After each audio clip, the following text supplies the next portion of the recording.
একটু নামটা বলবেন? আমার নাম প্রগতি চৌধুরী। কি কষ্ট নিয়ে স্যারের কাছে এসেছিলেন? এই যে আমার এই বনে গ্রোথ ছিল, তাই? কপালে ছিল। এই যে ও, এগুলো এখন অনেকটাই একদম অনেক কমে গেছে, মানে অনেকটা বড় ছিল। হ্যাঁ, কপালেরটাও অনেক উঁচু ছিল। কপালটা অনেক উঁচু ছিল, আর সেটাও ফ্ল্যাট হয়ে এসেছে। আর এটা তো প্রায় এখন চোখেই পড়ে না, মানে এটা এরকম ডিপলি ছিল। আচ্ছা এই যে আরো একটুখানি হচ্ছে, এই যে আচ্ছা আচ্ছা আচ্ছা এই দিকটা যেমন পুরো প্লেন। আচ্ছা আচ্ছা কিছু নেই, হ্যাঁ এই দিকটা আচ্ছা উনি ওনার ওষুধে খুবই কাজ হচ্ছে, মানে ইয়ে হচ্ছে। আর মেন হচ্ছে যাতে আমার রেকর্ড না করে। আচ্ছা তো ডিমিনিশ করছে, যাতে রেকর্ড না করে সেইটা মেন। স্যার এবার আপনি কিছু বলুন।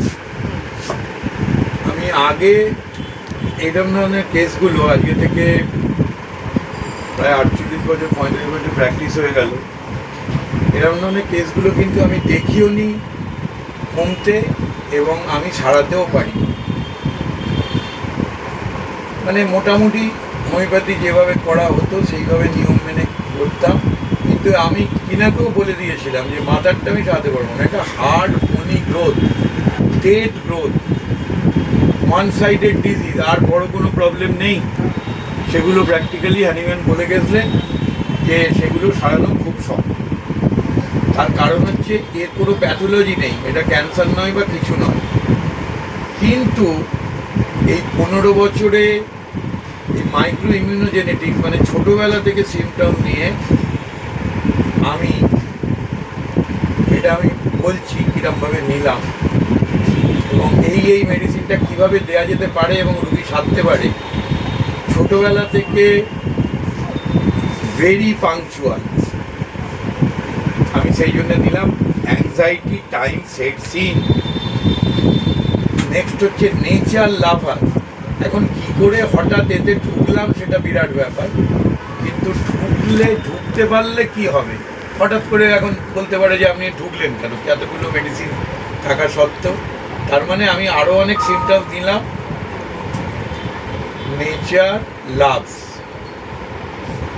নেক্সট হচ্ছে উনি মোরাললেস ইন্টেলিজেন্ট এবং ইন্টেলেকচুয়ালের মাঝামাঝি, সেটা কিছুটা আমাদের বুঝে নিতে হয়। আমি ইন্টেলেকচুয়ালও লিখলাম, ইন্টেলিজেন্টও লিখলাম, ইন্টেলিজেন্টও লিখলাম, ইন্টেলেকচুয়ালও লিখলাম।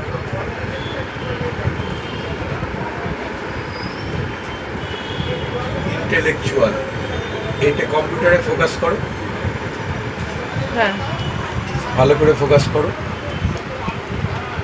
আচ্ছা, তারপর লিখলাম ভীষণ অন্য লোকের কথা ভাবে। যদি না সারতো তাহলে আমরা বলতে পারতাম যে না, এটা উনি হয়তো মানে উনি বলছেন অন্য লোকের কথা ভাবি, কিন্তু যেহেতু সেরে গেল, ডেফিনেটলি কেয়ারফুলস অফ আদার, মানুষের মঙ্গলের কথা চিন্তা করেন। এবং এত ভালো মানবিক মেডিসিন,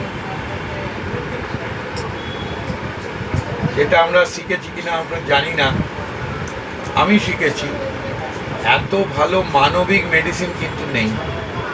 কেয়ারফুল অফ আদার্স। এবার হচ্ছে খুব টাচি সব মাইন্ডেড। টাচি সব মাইন্ডেড মানে একটু সিনেমার দুঃখের দেখলে চোখে চোখে জল আসে তো। এই দেখুন, দেখো, careful of others about. Next হচ্ছে ছোটোবেলায় ইন্টেলিজেন্ট ছিল, ইন্টেলেকচুয়াল ছিল, ছোটোবেলা থেকেই পাংচুয়াল ছিল, নেচার লাভ করতো।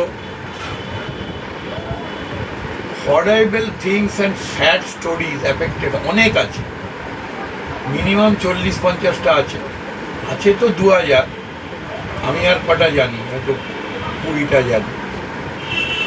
এই হরেবল থিংস স্যাড স্টোরিজ উনি সহ্য করতে পারেন। অ্যাংজাইটি টাইম সেট সিন, ফাস্টিডিয়াস খুব পরিষ্কার করে থাকেন, nature loves, intelligent intellectual, careful of others about, horrible things sad stories affected her profoundly. আরও 5টা যোগ করা যেত, যোগ করার কোনো দরকার নেই। মেডিসিন হচ্ছে কার্সিনোসিন গ্রুপ।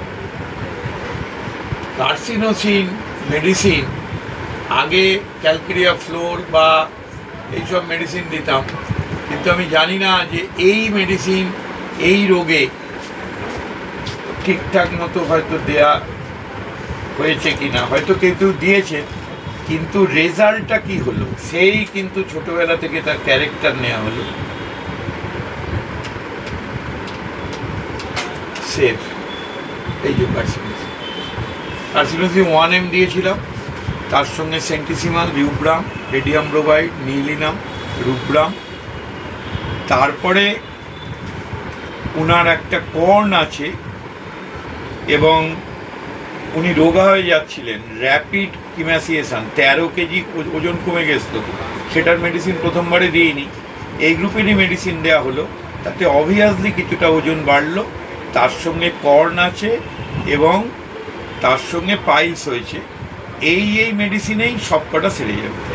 Thank you.